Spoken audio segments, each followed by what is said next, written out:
My dad just received a diagnosis of stage 4 cancer. He's in his 80s, but it's all a bit shocking. I'm wondering how to best support him. Yeah, this is a tough one. I don't think diagnoses like this, especially stage 4 cancer, is easy for any of us. But the first thing that comes to mind to say is we have to put our own oxygen mask on first. And we know that, right? We do know that. But that means sometimes the basics of if you're tired and exhausted, go to sleep. It doesn't mean staying up all night researching every aspect of that disease. It means go to bed, clear your head, and get a rested state of mind for the next morning so that you can take care of things that are priority for you and also put this into your priority list, right? But when these shocking things happen, it calls our attention, and then like everything sometimes just goes to that, and we're just like, I have to focus on that. And I'm just saying, no, we don't always have to just run to that. We want to prioritize that into our life. We want to prioritize it in a way that we're still putting on our oxygen mask first, because that is the best way that we're going to be able to help them, is when we do have, a rested, clear state of mind. Now, look, if you're not sleeping and you're worried about this and you're up all night and you need to do that research, then do the research if it helps you sleep. But put a time limit to it. Say to yourself, I'm going to look at this for about 15 minutes. The other thing is, if you can help it, don't do it just before you're going to sleep. And if you have to do it, then find another meditation or something that you can do just as your eyes close and just as you're really going to fall asleep, and allow yourself to surrender into something that's positive, something that reprograms that subconscious mind away from some of the fear-based thoughts and into the more supportive thoughts, the things that are loving and supportive mentally, so it depends upon who and what resonates with you. I have some that I could suggest. So if you want my suggestions, I'm happy to put them in the comments. Just let me know that you want them and I'll put them in there, as far as some meditations that you might want to do just before falling asleep.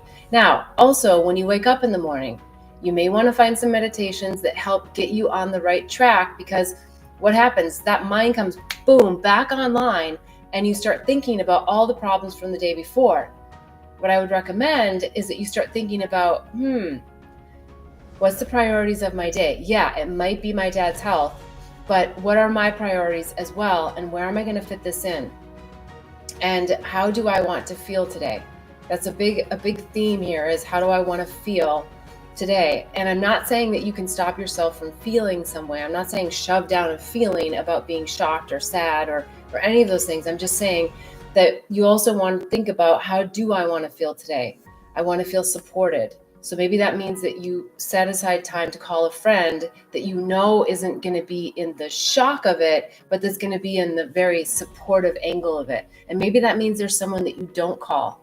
And sometimes they're the people that are closest to us, because sometimes they create more trauma and drama for us simply by sharing the news. So just think a little bit about who is going to be that supportive person. No matter what it is that you have to say. I think that'll really help. I also think, because you're saying that your dad is in his 80s, one of the things that we as a society, I'm not saying this is you, but we as a society don't often do, which is really tap in to the mental health and the mental well-being of elderly people, because they oftentimes have a little bit more ingrained, I can take care of myself. I'm the adult. I'm the person that has to just deal with where I'm at in my stage of life. And getting them to talk it out is really important. And I'm not saying you force it out. I'm saying that maybe you touch it out. Maybe, it's like you hug it out. You call it out.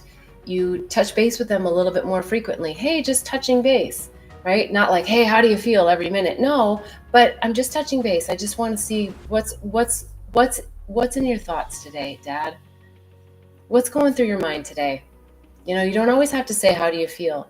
But you get in there and you kind of get some nuggets about where they're at, because mental health and wellness for the elderly is really important for us to just have a tab on.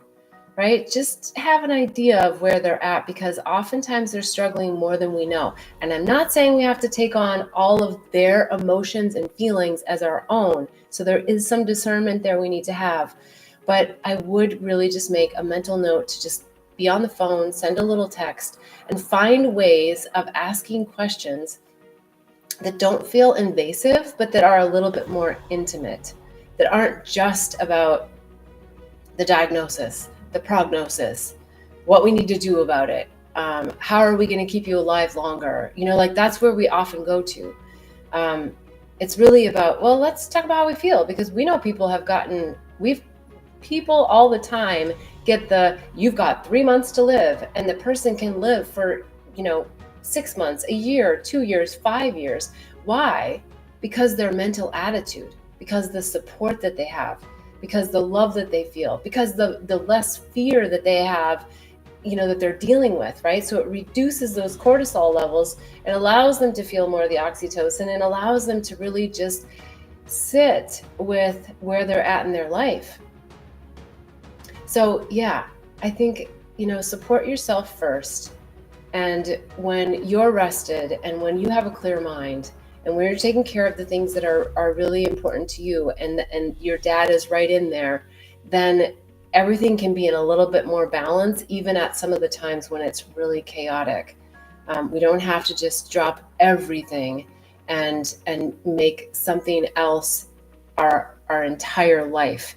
I know that's easier said than done as I sit here not having your situation, but I'm just suggesting that we don't want to get too caught up in the spin or down the rabbit hole, when sometimes it's just sitting in it and just feeling and allowing yourself to feel your feelings first, so that you can better deal with it, and that doesn't have to get shoved down and then dealt with on a totally different scale sometime later on down the road.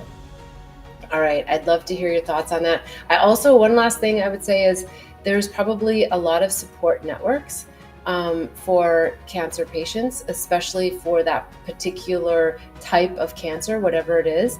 I'm sure there are lots of support teams and systems in place that sometimes can be better. I mean, I know that we don't always want to call and talk to strangers, but sometimes talking to people that don't have the emotional charge around it, like our brothers, sisters, and other loved ones, sometimes that can just be refreshing. And sometimes there are people who have already been through that stage, and they've got wise wisdom to tap into. So don't be hesitant to reach out to even some of these groups that aren't, your intimate, close circle of friends, because they can be really, really helpful. For today, as always, I so appreciate all of the questions. I love answering them. I love hearing your comments. I love, just really getting a pulse on the collective, right? Because a lot of these have themes to them that are running through as we go along. And you're going to find more resources if you go over to bethbell.me. There's the Awakening and Healing Handbook. There's the Psychedelics Resource Guide. There's the Herpes Handbook, and so much more. And we're launching quite a few things. So if you have a question, please type it in the comments, or we've got a new form now where you can type in bethbell.me/questions, and it's confidential, and we'll answer your questions in the coming weeks. So I appreciate you being here. Until next week, I wish you much bliss and love on the journey.